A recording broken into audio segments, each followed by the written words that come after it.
Из-за обильных снегопадов кровли многих домов в Якутске не успели очистить, а предстоящая оттепель способствует формированию ледовых масс. О том, какие работы по устранению снега и висячей наледи ведутся в столице региона, узнавала Марфирина Алексеева.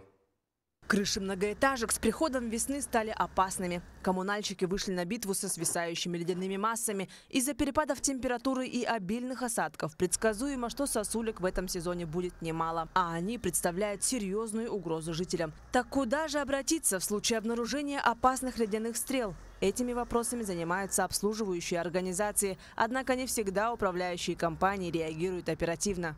Если не устранили в течение часа или в течение 2 часов, то мы сразу это фиксируем как актом и фотоматериалами и направляем в их адрес разъяснения. Действительно, есть такие моменты, когда по каким-то причинам управляющая компания не выполняет свои обязанности, тогда мы выходим своими силами выполнять либо устранять эти моменты.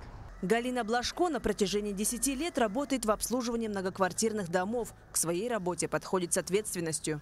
Вчера Петрали 27, мастер заметил сосульки. Мы прямо все, главный инженер, мастер, разнорабочие, все вылезли на крышу и своими силами мы стараемся все сбивать, потому что это действительно очень серьезные может быть последствия. Поэтому и по заявкам, и так мы обходы делаем.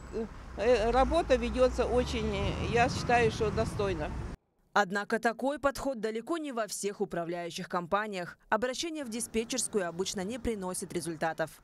Я живу на Богдана Чижика 20, например. Вот сейчас в данный момент все сосульки висят. Снег не сброшен, конечно. Дворовые территории они почистили, но ступеньки вообще не чистятся, потому что у них не хватает рабочей силы. Так объясняют диспетчера. Поэтому в случае обнаружения ледяных масс и невыполнения своих обязанностей управляющими компаниями вы можете оставить заявку по номеру телефона, либо в телеграм-канале или электронной почте по адресам, которые вы видите на экране. Марфирина Алексеева, Павел Пахомов. Якутск. День за днем.